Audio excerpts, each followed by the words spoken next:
silné detské tváre, naplnené na šlabikáre, lúšti utaje, nepoznané.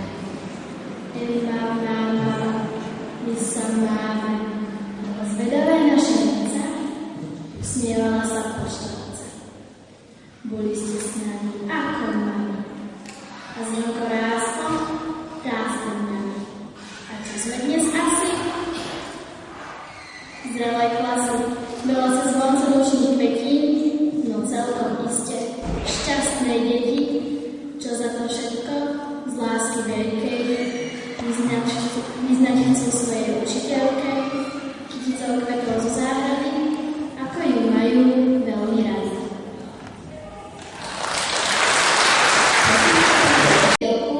Emíliu Benedikovičovú po slávnostný príhovor.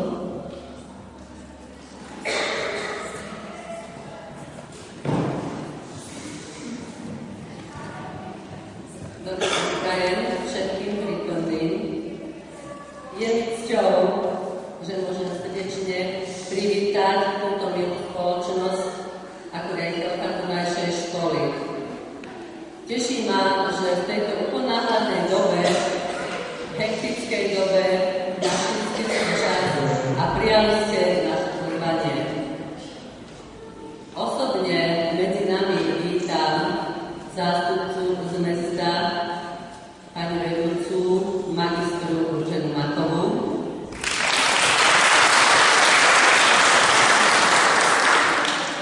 bývalých riaditeľov našej školy, pána Libora Chmúru,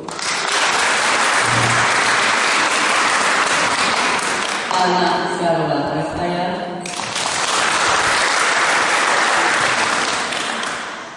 pani Máriu Snatovú, a moju predchodkyňu, pani Jozefínu Rašnovú.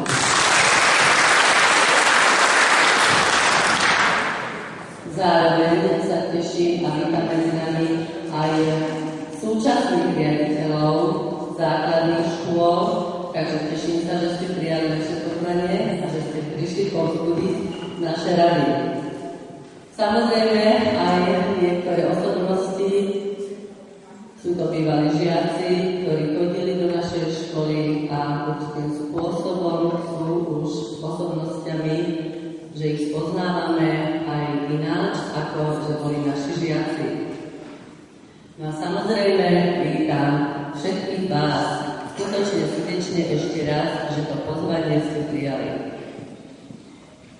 Písal sa marec 1932, keď prví žiaci zasadli do školských hlavíc v budove na Kukučinovej ulici, ktorá mala názov Masaryková štátna ľudová škola. Teraz sa píše o 2012 a žiaci navštevujú školu, ktorá má názov Základná škola ulica Atomová 1 Trnava.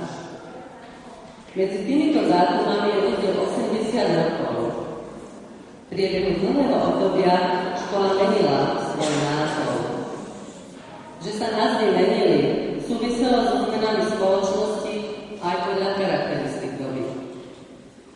Podrobnejšie svedectvá zachovávajú naše kroniky, z nich sa dozvedáme aj mená riaditeľov, učiteľov a mnoho ďalších zaujímavých informácií.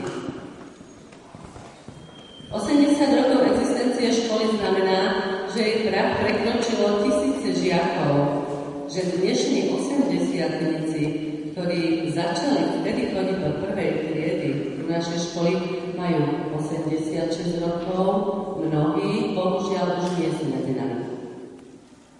Tých niekoľko generácií žiakov do školy, to je história, ktorá je zapísaná v kronike života, v kronike školy.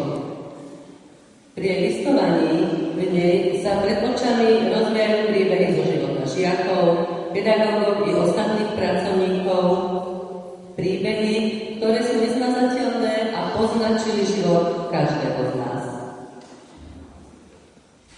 Na tvorbe histórie školy sa postupne vystriedali desiatky pedagógov. Niektorí sa minuli iba na pár krátkych okamihov bez toho, aby stihli ovplyvniť jej smerovanie. No predovšetkým to boli asi skvelí ľudia, čo dokázali v škole vtlačiť nezmazateľnú pečať svojej osobnosti, vedeli a vedia sklbiť rozmer vedomostný s rozmerom ľudskosti. Hlboké úcte sa skláňam nad týmito učiteľmi, ktorí sú prísni, ale spravodliví, chápu dušu žiakov, zároveň poznajú potreby školy. V práci pristupujú profesionálne, uvedomujúci zodpovednosť za osudy svojich žiakov, tvorili a tvoria pozitívny obraz školy. Som rada, že som mala a mám možnosť s nimi spolupracovať a mnohému sa aj priučiť.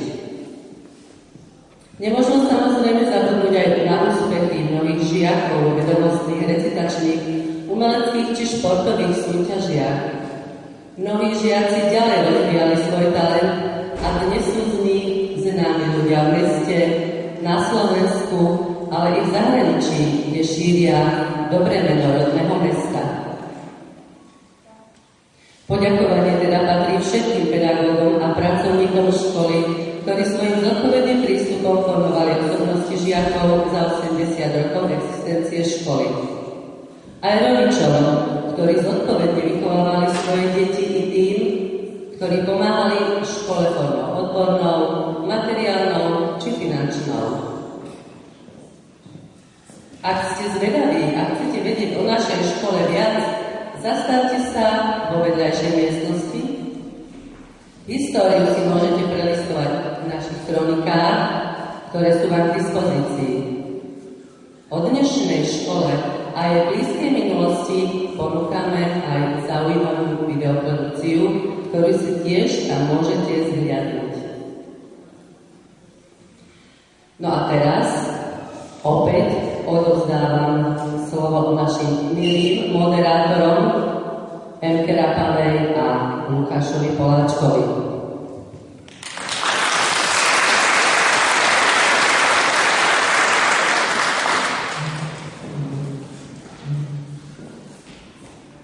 Vážení učitelia, milí hostia, žiaci našej školy si pre túto slávnostnú udalosť pripravili program, ktorý je ukážkou nielen našich schopností, ale je najmä vyjadrením úcty k vám, učiteľom, pedagogickým a nepedagogickým zamestnancom. Ľudový tanec v podaní žiakov 2. B bude určite príjemným spestrením nášho bohatého programu.